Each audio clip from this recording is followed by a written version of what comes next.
maneira por awak met aqui na junto que mediador, nós tata nos dois só de reunião, tata tem mais sindicato,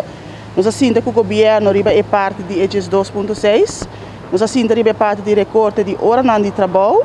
nós provisa que tata reunião com nós tur por atrás nos pontos na para adiante, também nós assinta acaba, nós assinta de aluno acaba, nós como CIMAR assinta também a IERA com direção onderwijs, inspectie onderwijs, para nós para dar informação riba como nós quer proponer e rebaixo de hora não e nós precisa nós entregar nos documentos riba como nós lo hasi e rebaixo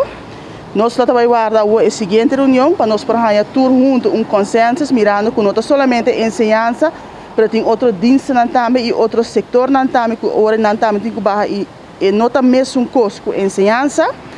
pero nós pensa que nós lo seguir cada nos caminho e agora aqui está para nós seguir informados, nós como CIMAR lo seguir a diretiva na escola,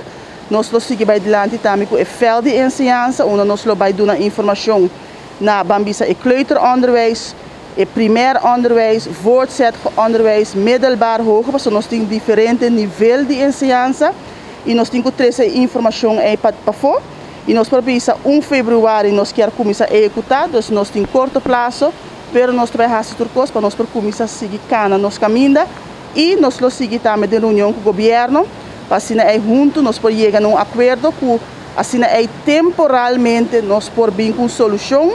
riba é parte de EGES 2.6 mirando que agora que riba momento aqui o governo não por eliminar o recorte de EGES 2.6 maneira que nós a pedir.